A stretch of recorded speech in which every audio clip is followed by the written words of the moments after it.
Did someone say release the Lucas cut? Does that even exist?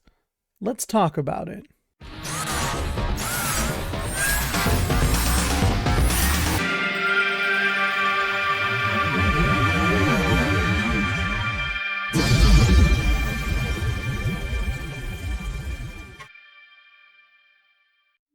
So cool, you got Acolytes. I'm Jedi Starkiller, and this is the SK Base. Welcome to the Comic Book Cantina, where we talk about Star Wars comics.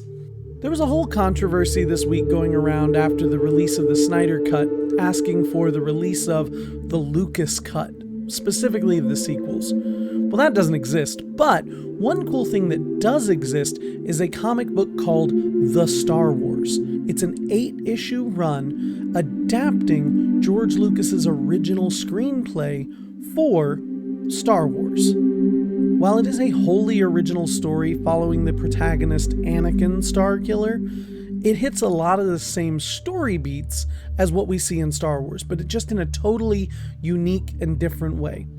This is, in my opinion, one of the purest forms of George Lucas Star Wars that we'll ever see.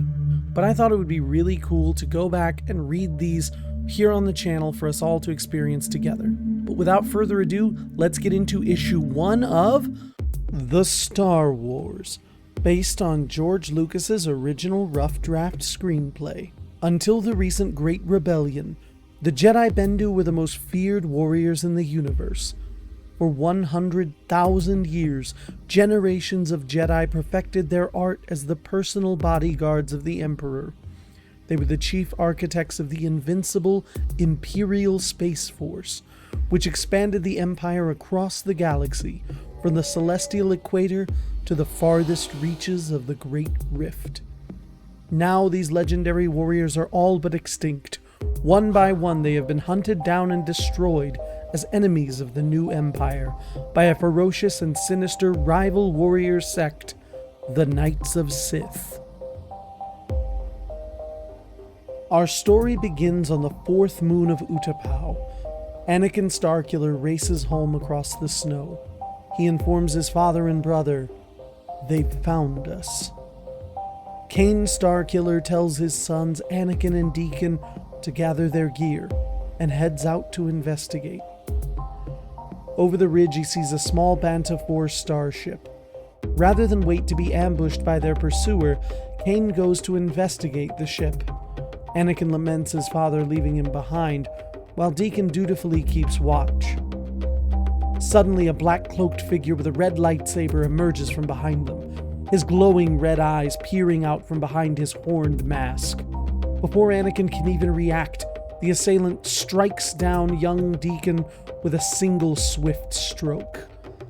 Anakin ignites his lightsaber and prepares for a duel. But just then, Kain Starkiller returns, lightsaber in hand, and splits the man in black across the waist. The danger is past, but it is too late for young Deacon.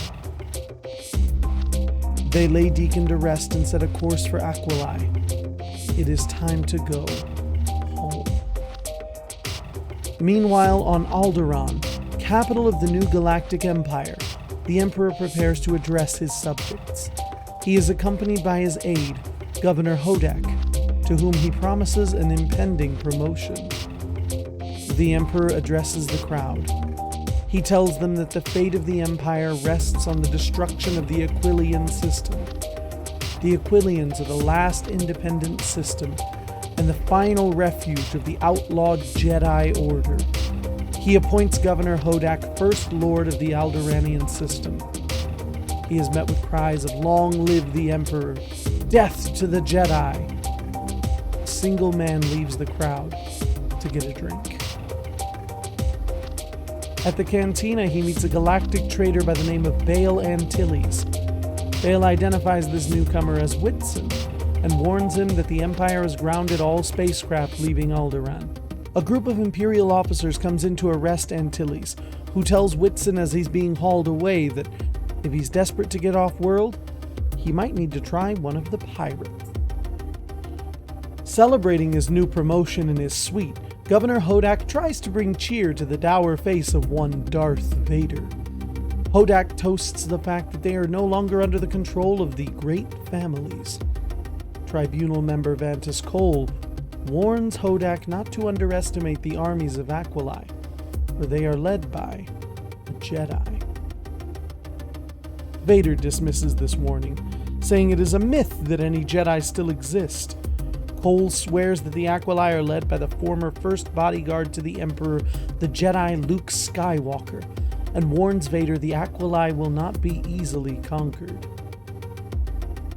Meanwhile, on the planet Aquilai in the Palace of Light, King Chaos and Queen Brea hold a meeting of the Aquilian Council. The council members discuss how they should avoid conflict with the Empire, warning that the Emperor could destroy them with a snap of his fingers. Enter Luke Skywalker, Jedi Knight.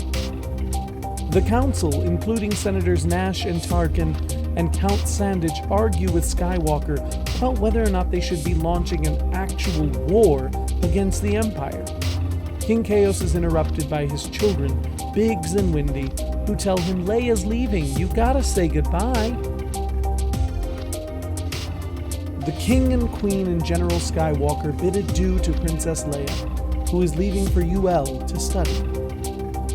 In the hidden war room beneath the Palace of Light, General Skywalker inquires as to whether or not any ships have left Alderaan. He's worried that Whitson should have reported in by now. Just then, two strangers burst into the war room, shoving aside the guards. It is Kain and Anakin Starkiller. Luke and Kain exchange friendly pleasantries. Turns out the two are old friends, and are two of the last remaining Jedi in the galaxy. Kain introduces Luke to his son Anakin, and the three go off to speak in private.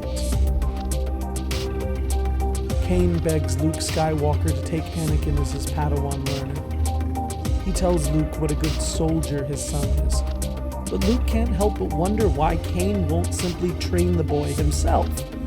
He claims that Kain is a far stronger Jedi than Luke is, but Luke complains he is too old. When Luke presses the issue, Kain explodes in an angry rage, shouting that he's not the same Starkiller he used to be. He tears away his shirt to reveal that his arm and chest are entirely mechanical parts. He confesses there's nothing left of him but his head and his right arm. He's dying. Calming himself, Kain pleads to Luke once more to train his son. He says the Jedi Bendu must survive, and the only way is for Luke Skywalker to train Anakin Starkiller in the way of the Jedi Bendu, pass on their wisdom. As Luke considers this request, an officer bursts into the room. There's something big on the scanners. It's moving away from the Anchorhead system and heading straight for them. Next, the Empire strikes. Well, that was issue 1 of The Star Wars. What did you guys think? Are you excited to see more? Do you prefer it to the movie that we got? How did you feel about old Luke Skywalker? Because honestly, I'm kind of digging those vibes. It's a pretty cool costume.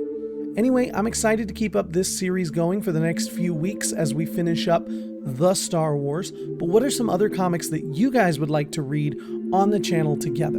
We could do more Legends comics, like let's say the Star Wars Legacy run, or we could stick with canon comics like Darth Vader or the main run of Star Wars. Let me know what you guys think.